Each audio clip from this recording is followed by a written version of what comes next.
வணக்கம். அமெரிக்க அதிபர் Donald Trump ஒரு வாத்து மடையன் போல நடப்பாரா? வாஷிங்டன் போஸ்டினுடைய காலை நேர கேள்வி. அமெரிக்க அதிபரினுடைய அடுத்த வாரிசு யார்? நேற்று அமெரிக்க அதிபரிடம் கேட்கப்பட்ட கேள்வியும் அதற்கு அவர் அளித்திருக்கும் பதிலும் டொனால்ட் ட்ரம்பினுடைய நிலை. டொனால்ட் ட்ரம்ப் இந்த போரிலும் அதிகார இருப்பிலும் வெற்றி பெற்ற தலைவர் அல்ல. அவர் இன்னொரு தடவை போட்டியிடுவதற்கு வாய்ப்பிருந்தாலும் இனிமேல் பதவியில் இருந்து வெளியேறிக் கொள்வது அவருடைய இன்றைய தராதரத்திற்கு அதுவே சரி என்ற இடத்திற்கு அமெரிக்க ஊடகங்கள் வந்துவிட்டதன் அடையாளமே இந்த கேள்வியாகும். இந்த கேள்விக்கு பதிலளித்த டொனால்ட் ட்ரம்ப் 2028 ஆண்டு தேர்தல் நடைபெற இருக்கின்றது, அதிபர் தேர்தல். ஆனால் அதற்கு முன்னர் வருகின்ற நவம்பர் மாதம் 2026 ஆண்டு இடைத்தேர்தல்கள் வருகின்றன. இந்த இடைத்தேர்தல்களில் அமெரிக்காவினுடைய வெற்றி என்ன, அமெரிக்க அதிபரினுடைய செல்வாக்கு என்ன என்பதை அறிந்த பின்னர் தான் தன்னுடைய அடுத்த வாரிசு யார் என்பதை அவர் உறுதி செய்வார் என்று அந்த செய்தி கூறுகின்றது.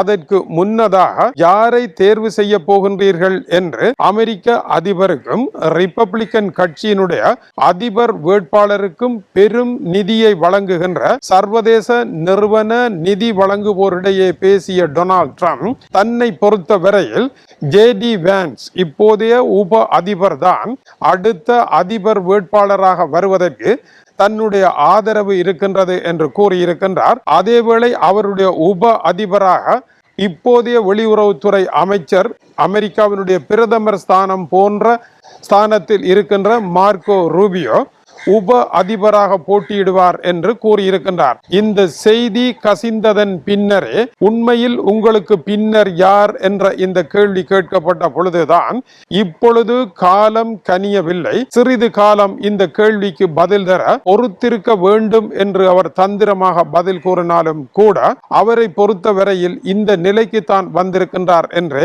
செய்திகள் தெரிவிக்கின்றன. ஆனால் டொனால்ட் ட்ரம்பிற்கு ஆலோசனை வழங்குவதற்கு 6 பேர்கள் கொண்ட நிபுணர் குழு ஒன்று இருக்கின்றது. இந்த நிபுணர் குழு கூறுகின்ற பொழுது 2028 ஆண்டு வரை டொனால்ட் ட்ரம்ப் ஒரே கருத்தில் இருப்பார் என்று யார் உங்களுக்கு சொன்னது? நித்தம் ஒரு பேச்சு, நேரம் ஒரு கதையாக அவர் திரிகின்றவர். நித்தம் நித்தம் ஒரு புத்தம் புதிய சுகம் நான் தேடுவேன், இளமை பொங்கும் அழகு தலைமை தாங்கும் உன்னை என்றும் நாடுவேன் என்று அவருடைய அழகிகள் கதை ஒரு முடிவற்றதாக இருந்திருக்கின்றது அல்லவா என்பது இதனுடைய பொருளாகும். ஆகவே அவர் எந்த நேரமும் அந்தர்பல்டி ஆகாச பல்டி அடித்து தனக்கு செல்வாக்கு கூடினால் தானே அதிபர் வேட்பாளர் என்று கூறினாலும் கூறலாம். அவருடைய கருத்தை நம்ப முடியாது என்றும் அவரை பற்றி எங்களுக்கு தான் தெரியும் என்றும் கூறியிருக்கின்றார்கள். ஆனால் டொனால்ட் ட்ரம்பினுடைய அதிகார மையமாகிய ரெஜீமை எப்படி மாற்றி அமைப்பது, ரெஜீம் சேஞ்ச் என்கின்ற புத்தகத்தின் மூலமாக மேகி ஹேமர்மேன் ஜோனத்தன் ஸ்வானே எழுதிய 464 பக்கங்கள் கொண்ட புத்தகத்தில் டொனால்ட் ட்ரம்பினுடைய வேடிக்கைகள் குறிப்பிடப்பட்டிருக்கின்றது. இப்போது இருக்கின்ற அதிகாரம் குடும்ப சொத்தை மேம்படுத்துவதிலும் எப்படி ரஷ்ய அதிபரும் ரஷ்ய அதிபரினுடைய பின்னால் இருக்கின்ற 26 பேரும் அவருக்கு ஆலோசனை கூறுகின்ற 13 பேரும் ஒட்டுமொத்த ரஷ்யாவினுடைய சொத்தையும் கையில் வைத்திருக்கின்றார்களோ அது போன்ற ஒரு ரெஜீம் தான் இப்பொழுது வெள்ளை மாளிகையில் இருக்கின்றது. அந்த ரெஜீமை மாற்றி அமைப்பதற்கு என்ன செய்ய வேண்டும் என்கின்ற இந்த புத்தகத்தில் டொனால்ட் ட்ரம்ப் என்ன செய்வார் என்று அவருக்கே தெரியாது என்றும், இப்பொழுது டொனால்ட் ட்ரம்ப் காலையில் எழுந்தவுடன் நெட்டாலி ஹார்ப் என்பவர் நியமிக்கப்பட்டிருக்கின்றார். டொனால்ட் ட்ரம்ப் தொடர்பாக கடந்த 24 மணி நேரங்களில் வந்திருக்கின்ற எதிர்மறையான செய்திகளை எல்லாம்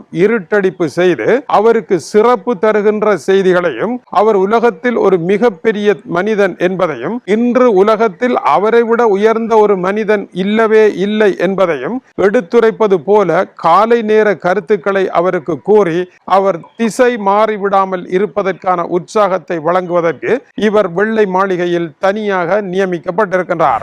இரண்டாவது சுசி வைஸ். அமெரிக்க அதிபரனுடைய மனோநிலை எந்த நேரம் எப்படி மாறும் என்பது இவருக்கு தெரியும். இதனால் டொனால்ட் ட்ரம்பினுடைய ஒவ்வொரு நிமிடங்களையும் ஒவ்வொரு நகர்வுகளையும் அருகிலிருந்து கவனித்து அவர் என்ன செய்வார் என்பதை அவதானித்து இந்த மனிதர் இந்த இடத்திற்கு போக போகின்றார் என்று ஆலோசனை கூறி அவரை நிறுத்துவதற்கான பணியை அவர் மேற்கொண்டிருக்கின்றார். ஏனென்றால் அணுகுண்டினுடைய விசையை அமர்த்துகின்ற கடைசி அதிகாரம் டொனால்ட் ட்ரம்பிடமே இருக்கின்றது. ஏடா கூடமாக எதையாவது செய்து விடுவாராக இருந்தால் அது உலக போராக வெடித்துவிடும். எனவே அவரை கண்காணித்தபடி அவர்கள் இருக்கின்றார்கள். டொனால்ட் ட்ரம்பை பொறுத்தவரையில் தான் மாவோ சேதுங் போல, ரஷ்யாவினுடைய சர்வாதிகாரி ஜோசப் ஸ்டாலின் போல உலகம் என்றுமே மறக்க முடியாத ஒருவராக இருக்க ஆசைப்படுகின்றார். இதனால் அவர் சரியாக செய்ய வேண்டும், தவறாக செய்ய வேண்டும் என்பது அல்ல, தன்னுடைய புகழ் நிலைக்க வேண்டும் என்பதில் குறியாக இருக்கின்றார். ஆகவே இப்படி செய்தால் தான் சரியாக வரும் என்று அவர் ஏடாகூடமான முடிவை எடுத்து விடுவார் என்பதனால் அவரை சுற்றி இவர்கள் நடந்து கொண்டிருக்கின்றார்கள் என்பது அந்த புத்தகம் தருகின்ற செய்தியாக இருக்கின்றது. இப்படியான நிலையில் இருக்கின்ற ஓர் அதிபர் அடுத்து என்ன செய்ய போகின்றார் என்பது தெரியாது என்பது இவர்களுடைய கருத்தாகும். ஆனால் தன்னுடைய மகன் ஜூனியர் ட்ரம்பை கொண்டு வர வேண்டும் என்கின்ற ஆசை இருந்தாலும் அதற்கான தகுதி அவரிடம் கிடையாது. இப்போதைய நிலையில் ஜே.டி. வான்ஸை கொண்டு வர வேண்டுமாக இருந்தால் ஜே.டி. வான்ஸிடம் சில இயல்புகள் இருக்கின்றது.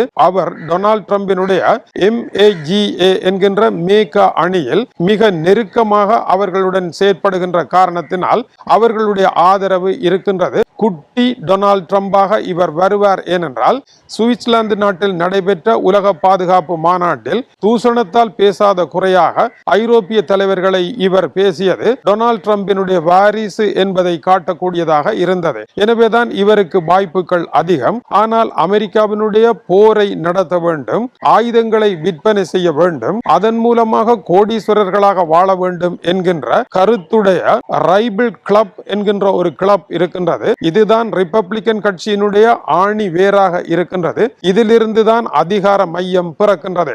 மாவோ சேதுங் சொன்னது போல துப்பாக்கி முனையில் இருந்தே அரசியல் அதிகாரம் பிறக்கின்றது என்பது போல அமெரிக்காவினுடைய அரசியல் அதிகாரம் ரைபிள் கிளப்பில் இருந்துதான் பிறக்கின்றது. அதனுடைய கட்டளைக்கு அடிபணிந்தே ரிப்பப்ளிக்கனுடைய டொனால்ட் ட்ரம்ப் போன்ற அதிபர்கள் இருப்பார்கள் என்பது அமெரிக்க வரலாறு தரும் பாடமாக இருக்கின்றது. ஆனால் ஜே.டி. வான்ஸ் ரைபிள் கிளப்பிற்கு வருமானம் தருகின்ற போர்களை விரும்பவில்லை.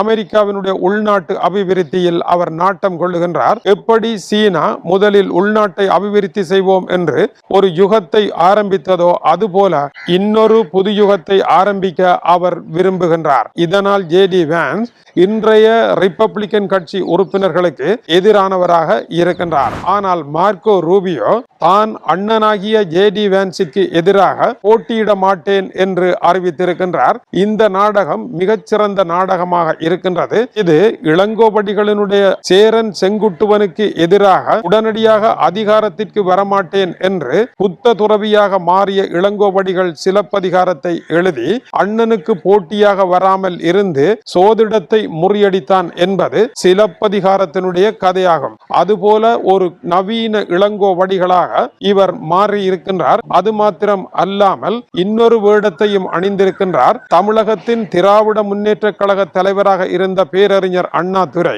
பெரியாரிடம் இருந்து பிரிந்து தேர்தலில் குதித்த பின்னர் மேடையில் ஒரு சிம்மாசனத்தை வைத்திருப்பார். அது பெரியாருக்கு என்று கூறிவிட்டு அருகில் இருக்கும் கதிரையில் தான் இருப்பார். இதே அண்ணாதுரை ராமாயணத்தை தீயிட்டு கொளுத்துங்கள் என்று கூறியவர். ஆனால் ராமாயணத்தில் ராமனுடைய சிம்மாசனத்தில் அவனுடைய செருப்பை வைத்துவிட்டு அருகில் இருந்து 14 வருடங்கள் ஆட்சி செய்த பரதனுடைய தத்துவத்தை அறிஞர் அண்ணாதுரை கடைபிடித்து தான் ராமாயணத்தின் வடிவமாக இருந்ததும் அதேவேளை ராமாயணத்தை மற்றவர்கள் கடைபிடிக்க கூடாது என்று கூறியதும் போன்ற ஒரு நடவடிக்கை இதில் இருக்கின்றது. இந்த இரண்டு காட்சிகளையும் இணைத்து மார்க்கோ ரூபியோவை பார்க்க வேண்டும். ஏனென்றால் அவருடைய பெற்றோர் கியூபா நாட்டில் பிறந்தவர்கள். இப்பொழுது கியூபாவை கைப்பற்றுவதற்கு அமெரிக்கா துடித்துக் கொண்டிருக்கின்றது. ஆனால் மார்க்கோ ரூபியோ அமெரிக்காவில் தான் பிறந்தவர். இவர் டொனால்ட் ட்ரம்பினுடைய கருத்துக்களை நேரடியாக சொல்லாவிட்டாலும் கூட இப்படி நல்ல நீர் நிலையில் கழிவு நீர் கலக்கின்றதோ யாருக்கும் சத்தம் இல்லாமல் அதுபோல டொனால்ட் ட்ரம்பினுடைய கொள்கைகளை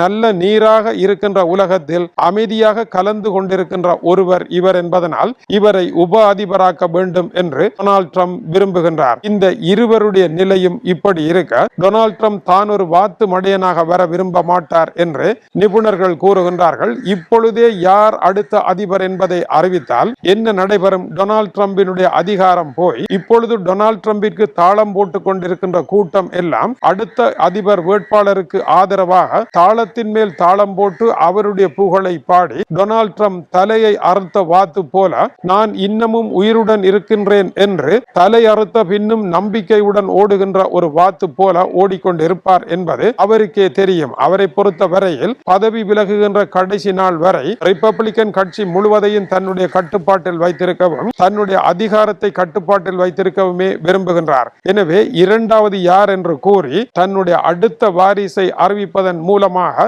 ஆடுகளத்தில் இருந்து கதை முடிகின்றது என்பதை அவர் விரும்ப மாட்டார். பல தலைவர்கள் தங்களுக்கு பின்னர் இன்னொரு வாரிசை அறிவிக்காமல் இறந்து போனதை இந்த இடத்தில் நினைத்து பார்த்தல் வேண்டும். வாரிசு ஒருவரை அறிவிப்போமாக இருந்தால் வாரிசை அறிவித்த தலைவர் தன்னளவில் எந்த அதிகாரமும் அற்ற ஒருவராக அவரை சுற்றி இருப்போரினாலேயே தூக்கி வீசப்படுவார் என்பதனால் வாரிசு என்பதே இல்லை. மக்கள் திலகம் எம்.ஜி. ராமச்சந்திரனிடம் உங்களுக்கு பிறகு யார் அதிமுகவிற்கு என்று கேட்ட பொழுது வாரிசா எனக்கா என்று சிரித்து விட்டு போனார். எனவே வாரிசை அறிவிப்பது ஆபத்து என்பது தலைவர்களுக்கு தெரியும். இதனால் அவர்கள் இறந்த பின்னர் வாரிசு இல்லாமல் எல்லாமே அழிந்து போவதும் அவர்களுக்கு தெரியும். டொனால்ட் ட்ரம்பினுடைய நிலைப்பாடும் இதுதான் என்று அந்த செய்தி முடிவடைகின்றது. அடுத்து என்ன நடைபெற போகின்றது? டொனால்ட் ட்ரம்பினுடைய வாரிசாக அதிகார கட்டிலுக்கு வந்துவிட்டால் உடனடியாக அதிபர் பதவி கிடைத்து விடுமா? டொனால்ட் ட்ரம்ப் ஈரான் போரில் தோல்வியடைந்தால் ஜே.டி. வான்ஸும் மார்க்கோ ரூபியோவும் அதிகார கட்டிலுக்கு வர முடியாமல் தூக்கி வீசப்பட்டு விடுவார்கள் என்பதை வாஷிங்டன் போஸ்ட் பேசாமலே செய்தி எழுதியிருக்கின்றது. தொடர்ந்து இணைந்திருங்கள். மனிதர்களுக்கு வருகின்ற உடம்பு வலி, அதற்கான காரணம் என்ன? தூக்கமின்மை, அதற்கான காரணம் என்ன? காலை நேரத்தில் எதிர்மறையாக சிந்தித்து கவலையுடன் எழும்ப காரணம் என்ன? இத்தகைய பெரு நோய்களுக்கான காரணமான அடிப்படை என்ன என்பதை விஞ்ஞானிகள் கண்டுபிடித்திருக்கின்றார்கள். தி நேச்சரில் இந்த செய்தி வெளியாகி இருக்கின்றது. உங்களுக்காக அந்த மருத்துவ செய்தியை அழகுபட மொழிபெயர்த்து எளிமையான தமிழில் எல்லோரும் விளங்கக்கூடிய வகையில் தருவதற்கு காத்திருக்கின்றோம். நோய்க்கான மருந்து வரவில்லை, ஆனால் எங்கிருந்து வருகின்றது நோய் என்பதை கண்டுபிடித்து விட்டார்கள் விஞ்ஞானிகள். இது ஒரு புதிய செய்தி. இணைந்திருங்கள். வணக்கம் உறவுகளை. சுந்தோஷ் முகமது இம்தியாஸ் என்ற எனது யூடியூப் சேனலை சப்ஸ்கிரைப் செய்யுங்கள்.